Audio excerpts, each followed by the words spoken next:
Know that feeling of being stuck? Like you're a hamster on a wheel just going round and round and round and round. You play a ton of Valorant, you try super hard, but somehow you're still in the same spot. Super annoying, right? You want to get better, climb up, but it feels impossible sometimes. Well, I've been right there with you, stuck, frustrated, feeling like nothing I did made a difference. God, dude, it's kind of like life.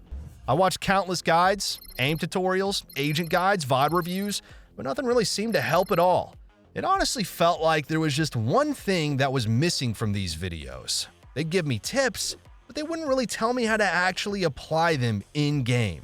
That's when I decided I needed to take things into my own hands.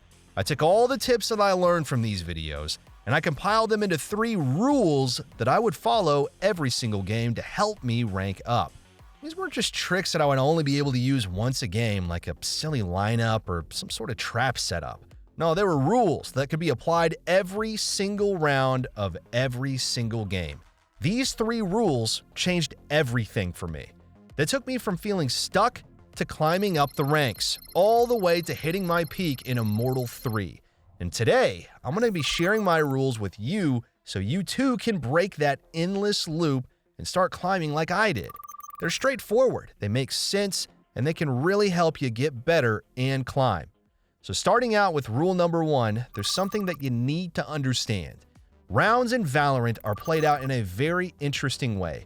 To most players, it might feel a bit random, but the more you play, the more predictable it becomes. Defense has a standard setup where every player, for the most part, has their place to watch.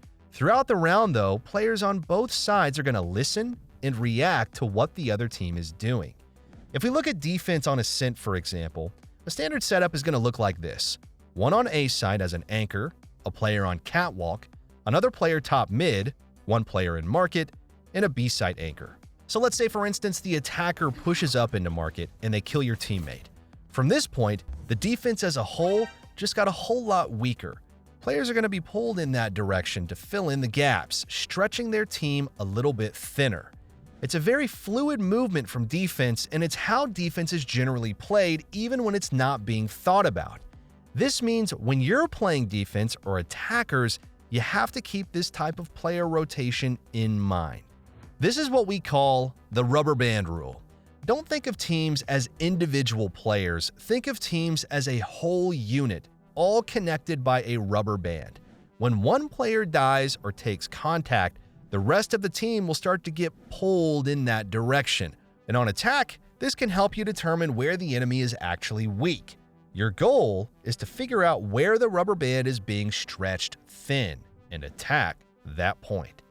The best way to do this is by first creating pressure towards one side of the map and then quickly flipping the script and pushing the other side. So you can pressure A, pull the rotates over there, and then pivot towards a B split through mid, cutting off the defender's rotate and attacking the weak side of the rubber band. This same tactic can be done on pretty much every map. You can pressure A on Lotus and then destroy the door and go into a B split. You can pressure B long on Bind and then hit the teleporter and come back A. It keeps your offense more dynamic. Don't try to just break the rubber band in one go, force it to stretch a little bit and then attack the weak point. So if you have trouble tracking the positions of the defense throughout the rounds though, this might be kind of difficult to apply. That's why we actually went ahead and created a brand series that we call our Wall Hacks course that details not only the standard defense setups on every map, but also how each player is likely to rotate. And you may not realize this, but each position actually reacts to what you are doing in incredibly predictable ways. And just by understanding this, it can lead to an insane amount of kills in every match. Our whole site is backed by a rank improvement guarantee too, which means that we guarantee we're going to help you climb at least 5 divisions or you get your money back. There's a reason everyone keeps trying to copy us. It's because our service actually works. And if it doesn't work, you shouldn't pay. Check it out using the link in the description below, and we're going to see you there. Our next rule up, though, is going to be more about adapting your game plan. Players oftentimes let the game get way too out of hand before they ever start adapting or making changes. So how do you know when you're supposed to adapt, though? or when you're just getting unlucky. Generally, when I'm playing, it'll take about 4 to 5 round losses before we talk as a team and try and figure out a way to approach a change. That's why we call this one the 4-round rule.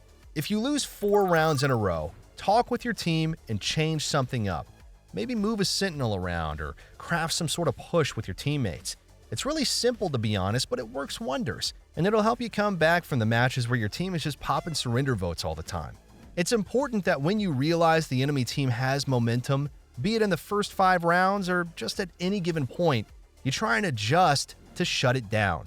We've all been there where our team is down 0 to 5 and our duelists are popping surrender votes. If your team is getting run down over and over on site, it can be a good indicator to help you recognize that you need to either add more players on that site or make an aggressive play to throw off the attacker's rhythm. If you're losing a couple players off the start of the round, you should then recognize that your team needs to play more passive. If you or your teammates are struggling in a certain area, it may be a good indicator that you need to swap positions around to try and get something started. General recognition of patterns in the game are super important, and it's a great rule of thumb to keep track of certain patterns that occur throughout any given round. Pattern recognition can begin after just 2 to 3 rounds as well. You don't need to lose 9 rounds before you realize their Cypher likes to lurk or their Raze likes to push spawn. If you recognize as defense that they like to lurk, maybe make a play designed to pick off that lurker. Or if a player likes to push spawn when rotating over, make sure to have your gun out waiting for it. They'll likely just walk right into your crosshair. Similarly, this also applies to attackers though. If you recognize that the enemy defenders are pushing into your areas and killing you every round, set up and hold it with a few players. Reactively playing around how the opponent is playing is one of the biggest concepts in this game that is far too overlooked. Everyone reacts, and this is why it should be in the top 3 rules for actually pushing your gameplay further. For instance here. 2 long, 3 long. Yep. Bring up. We're gonna stay in here. Back up, Bram, deadlock. 4. I'm gonna flash it. I'm gonna flash. My territory, my rules. Smoke's down. Ready. 1 hit, 1 more, pocket. B. Last player Oh, somehow standing. backside. Right now.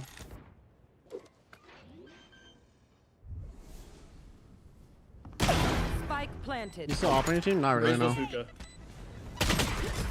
Oh, fuck. Tins and his team were consistently losing B-side in this game while trying to fight for it, making it a very tough retake. His team recognized this and stacked towards A while playing full retake on B, allowing his team to explode onto site for retake. These small decisions that come from analyzing a group of rounds are super important and allow you to look for a solution to round loss streaks. Enemy remaining. Pass him long. Cubby, long. Last Long player cubby. standing.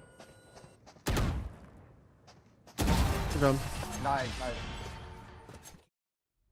The final rule we have is a simple rule for lurking or flanking. It's important to remember that a flank isn't always required, and just because it worked once, it doesn't mean that you should keep doing it.